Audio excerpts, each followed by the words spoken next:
Ike Pracha. On l'a vu ces derniers mois, livrer son premier combat en France, c'était à Tours contre sans doute le boxeur français le plus connu actuellement. Mais le meilleur. Le meilleur, Fabio Pinca. De toute catégorie, il faut tout confondu, hein, Kamel. Hein. Fabio Pinca, c'est le chef de file, le champion par excellence, le chef des files des boxeurs français. En France et dans le monde. Et pour l'anecdote, il est évidemment dans la salle, Fabio Pinca, venu accompagner Yohan Lidon qui boxera tout à l'heure. Et aujourd'hui, 14 juin, c'est tout simplement son anniversaire. Joyeux anniversaire, Yohan. Fabio. Fabio, pardon, excusez-moi. Un joyeux anniversaire à Fabio. Et puis il y a sûrement un Yohan qui est sûrement dans le monde un Yohan où c'est son anniversaire aujourd'hui. Parce que Yohan Lidon, c'était en mars. Voilà. Et moi aussi, il n'y a pas longtemps, c'était mon anniversaire. Ike Pracha, c'est la terreur actuellement. Ah oui, oui. Ah, quelle technique, quelle détermination quand il est sur le ring. C'est une machine. Champion du Lumpini, champion de Thaïlande, champion du monde WMC. Il a tous les titres les plus prestigieux. Rien que ça. Vainqueur de la ceinture S1 et 2 fois vainqueur du tournoi Toyota. C'est pas rien, hein. C'est tout simplement la relève. Puisqu'on a des têtes d'affiche comme Boakao, Yotsenklai, Senchai qui commencent à être un peu sur le déclin, c'est normal. La petite pente descendante. C'est normal, c'est normal. Il y a l'âge, et puis il y a le nombre de combats, et puis il y a ceux qui poussent derrière, hein, Kamel. Hein. Il y a des boxeurs qui poussent derrière. Hein. Il y a notamment Ike Pracha. Et face à lui, donc, Youssef Bouganem. Très décontracté. Youssef Bouganem qui lui aussi avait boxé à Tours, mais c'était l'an dernier face à Boakao. Malheureusement, il s'était déboîté l'épaule et le combat avait duré seulement quelques minutes. C'est vrai qu'il a une petite fragilité au niveau de l'épaule. Il s'est fait opérer de l'épaule d'ailleurs. Mais ça n'enlève pas ses qualités. Hein. Il est très beau à voir. Hein. C'est un boxeur très technique. Très fimeux. En thaïlandais, fimeux, c'est un technicien, vous voyez. Combat international de boxe qui va se dérouler en 5 rounds de 3 minutes. L'arbitre de ce combat est... Il a livré 55 combats en Thaïlande, Youssef Bouganem, sur les 98 de sa carrière. Ah, c'est pas rien quand même, une centaine de combats en boxe thaïlandais, c'est déjà... Et surtout que sur ces 98 combats, il compte 91 victoires. Vous voyez, hein, c'est un palmarès impressionnant hein, pour un Français. Hein.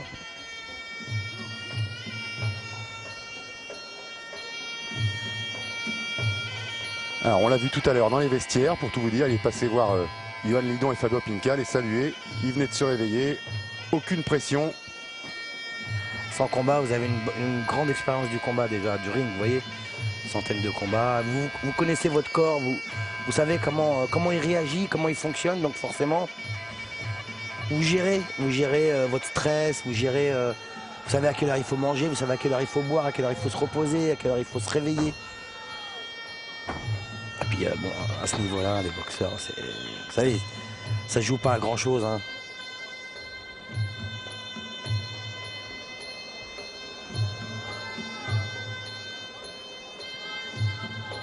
On est dans les catégories des 71 kilos, moins de 72.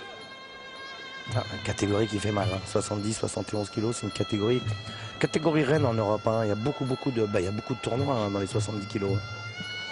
Reine en Europe, mais reine dans le monde aussi, hein, par la Thaïlande. Mais vous allez n'importe où ailleurs. Depuis l'époque du K1 Max déjà. Oui, oui. Forcément, vous avez des boxeurs. Et aujourd'hui, on a le Glory World Series. Oui. Et on a beaucoup d'autres qui... Effectivement. Vont certainement proposer ce genre de tournoi dans cette catégorie. Puis c'est une catégorie de poids qui convient parfaitement à l'européen, vous voyez ce que je veux dire, c'est vraiment... Et aux Thaïlandais, on a encore des Thaïlandais à ce poids-là qui restent, même si les meilleurs Thaïlandais en Thaïlande, on le sait, sont les catégories les plus légères. Oui, beaucoup, oui. Mais vous avez ça au Japon, vous avez ça aussi dans d'autres pays, vous avez ça en Corée, et vous avez surtout ça dans les pays de l'Est. Beaucoup de très très grands boxeurs. Artem Levy, l'inégalable champion du monde amateur qui a battu Yotsenklai d'ailleurs. Artem Levin qui boxe dans la catégorie des 70-75 kilos, enfin 72. Qui boxait, parce que maintenant il est un champion en titre chez les mi-lourds. Ouais, qui boxait. Et donc c'est une catégorie qui convient parfaitement Au pays de l'Est, au pays de l'Europe du Sud, l'Europe de l'Ouest, en Italie, partout en Espagne, partout. Des 70 kilos, c'est vraiment la catégorie phare et reine en Europe. C'est comme si on pouvait dire la catégorie reine aux États-Unis en boxe anglaise, c'est les poids lourds, ouais. Et on a vu un Youssef Bouganem effectuer le Ramway. Ça, c'est quelque chose qu'on voit moins lorsqu'on a l'habitude d'ensemble de commenter les slams en Hollande. Oui, hein. bien sûr. C'est dire si les combattants français se sont imprégnés depuis tant d'années de cette culture thaïlandaise, peut-être davantage encore que les Hollandais, qui sont leurs rivaux en Europe. Ouais, mais beaucoup plus, c'est vrai. Ils sont allés là-bas, ils se sont imprégnés de tout, la culture, la nourriture, la langue, puisque bien souvent, ces garçons parlent le thaïlandais. Ouais, ils reviennent avec des, comment on appelle ça, des tatouages, et puis des fois, ils reviennent même avec des femmes thaïlandaises. Non, mais sérieux, hein. Mais c'est vrai qu'en Hollande, ils ont une autre idée, une autre approche des sports pieds-points. C'est-à-dire ils ont toujours aimé faire un mix de tout ce qu'ils savent faire. Karaté, taekwondo, karaté Kyokushinkai, boxe anglaise, un mélange. Et ils ont créé une espèce de boxe hollandaise. Et puis ils s'y sentent bien. Et puis ça fonctionne quand même, hein, en Hollande. Hein. Non mais c'est vrai. Honnêtement, moi je préfère ça. Boxe thaïlandaise, quoi, je veux dire. C'est du Muay Thai à l'état pur. Allez, est-ce que Youssef Bouganem fera mieux que Fabio Pinca en février dernier? En mars, pardon, dernier, c'était le 17 mars. Alors qu'on voit là-bas Kamel Chouaref qui vient de passer, lui aussi, un des grands noms présents ce soir. Quelqu'un que vous connaissez particulièrement bien. Ah, je peux juste vous dire un mot, c'est ma famille. Kamel Chouaref, c'est ma famille. On a travaillé ensemble pendant 8 ans. Ça va être un régal. C'est un des boxeurs les plus professionnels que j'ai jamais vu. Puis c'est la famille, hein, lui, sa femme, ses enfants, sa mère. Enfin, je veux dire, c'est la famille. Première reprise. Allez.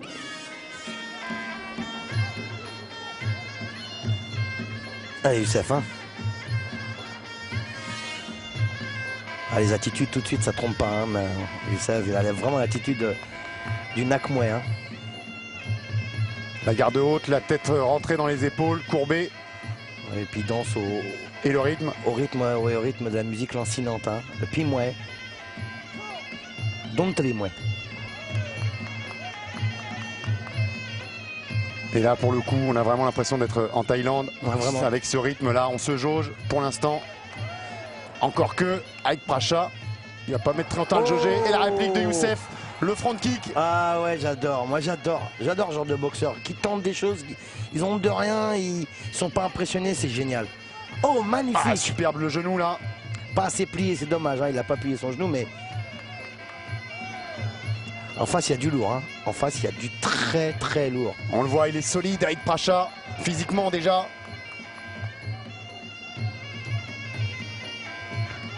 Ah, mais il se laisse pas impressionner, Youssef. Il a bien raison d'ailleurs, c'est tout à son honneur. Il est là, il recule très peu, il fait des petits pas latéraux en arrière, mais très peu. Et il sort l'anglaise aussi, avec le jab et l'uppercut. Mais la réplique d'Aïk Pracha, une séquence de 3 coups. Ah, vous avez vu, hein, il reste concentré, hein, Youssef. Hein. Il est là, il n'est pas impressionné du tout. Ouf. Oh, le coup de coude. Oh, magnifique comme il est passé par-dessus la garde. Oh, belle poussade. Bien ce qu'il a fait, Youssef. Là. Il a poussé au moment du genou.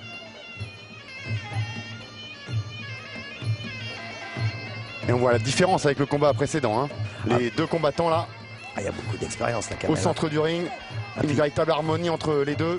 Oui, oui, là, c'est les deux boxeurs ne font qu'un là pour le moment. Vous voyez, la différence. Puis il y a la différence de combat, d'expérience.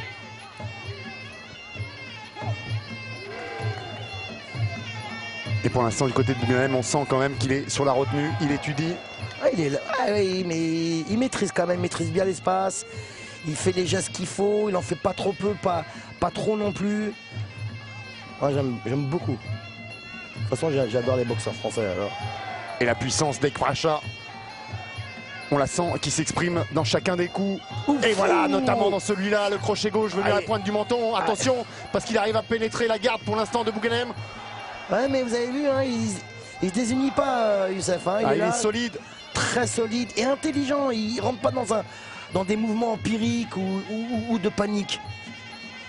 Ah, il maîtrise son art. Ah, mais c'est vrai que le Thaïlandais, c'est du très très lourd. Hein. C'est du Zidane en face. Hein. Fin de la première reprise. Et on a du mal à entendre Ouais. la cloche, nous aussi, comme l'arbitre. Ah bah il y a tellement de monde. Hein, quand même. Superbe ce qu'il a fait Youssef. C'est très beau ce qu'a fait le Thaïlandais aussi. Hein. Et ce qui est impressionnant, c'est la sérénité chez ce garçon, coaché ce soir, notamment par Stéphane Nikema. On a eu grand plaisir à revoir, lui qui maintenant est installé à Pattaya. En Thaïlande avec son camp, ouais. Et il dispense ses cours là-bas.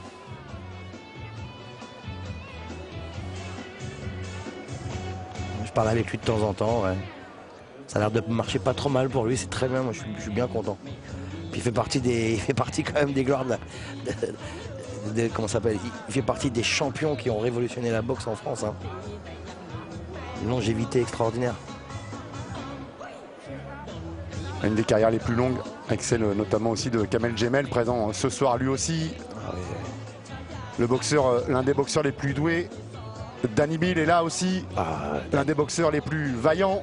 Joe Prestia est là aussi. Le guerrier.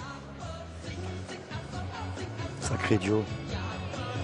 Mais j'ai peur d'en oublier, André, ce soir, tant ils sont nombreux. On a vu aussi Monsieur Richard Nam, on a vu... Ouais, André Richard Nam, on va dire leur nom, parce qu'au fur et à mesure, on va les voir, on va parler d'eux, parce qu'ils méritent. Ce sont des gens qui ont révolutionné, qui ont écrit l'histoire de la boxe thaï en France, donc forcément, on est obligé de parler d'eux.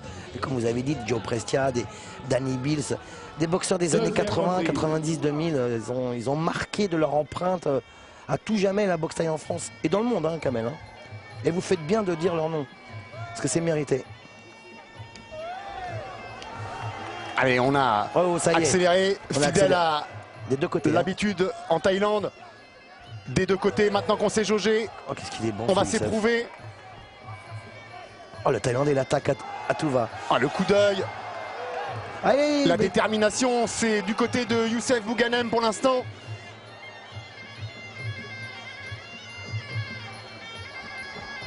Allez, vas-y Youssef. Ouh, dommage. Ouais, il faut faire 2 pas quand on saisit la jambe. On fait 2 pas, pas plus. Dans les règles. Hein. 2 pas et ensuite vous shootez. Vous n'avez pas le droit de faire plusieurs pas et de jeter comme ça et d'enchaîner ensuite. Ah, mais Youssef est là, il est présent. Hein. Bon, c'est vrai que le Thaïlandais, il est archi présent aussi. Le Thaïlandais est dangereux, mais Youssef travaille bien, voilà, sous tous les angles. Que ce soit avec l'anglaise ou avec les jambes. Il travaille vraiment à l'intérieur, à l'extérieur. Et surtout, il y a très très peu de déchets dans ce qu'il produit. Exactement, ouais. C'est un véritable grand champion. Hein. Il fait ce qu'il faut au bon moment, il est efficace. Et est en train de nettement accélérer.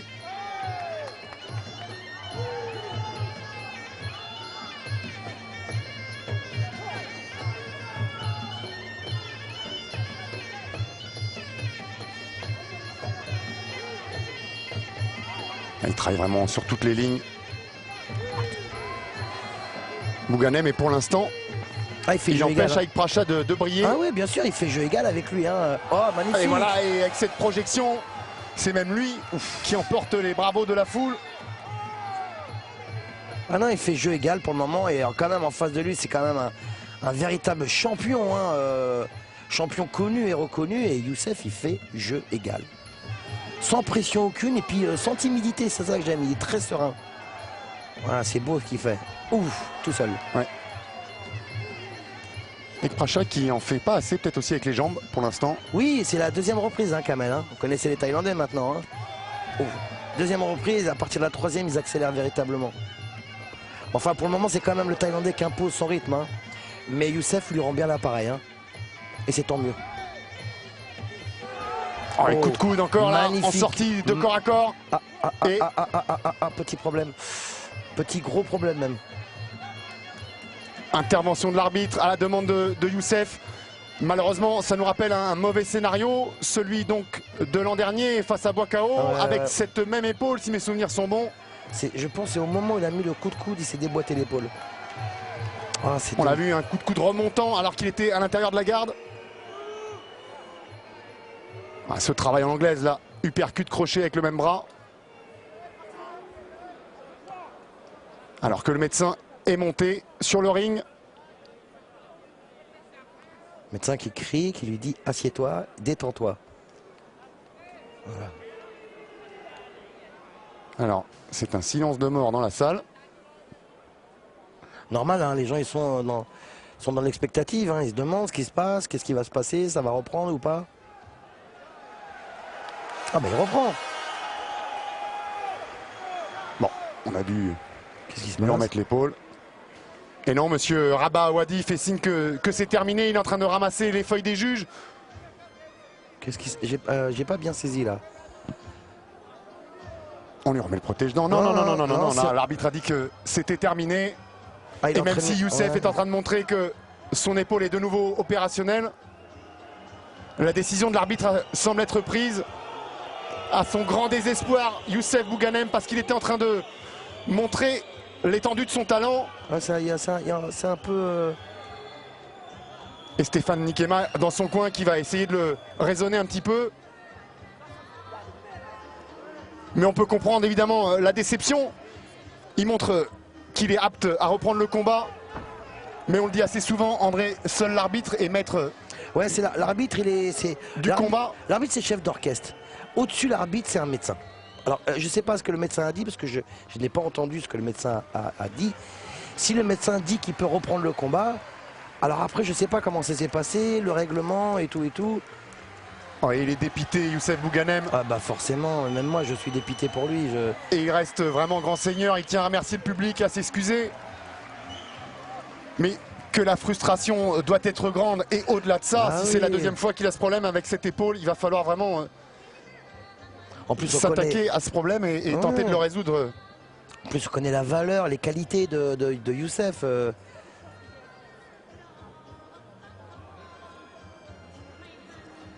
Non, Mais il à tente mon avis- encore de comprendre. Mais Oui, ben c'est normal. Voilà, je comprends qu'il essaye de comprendre ce qui se passe.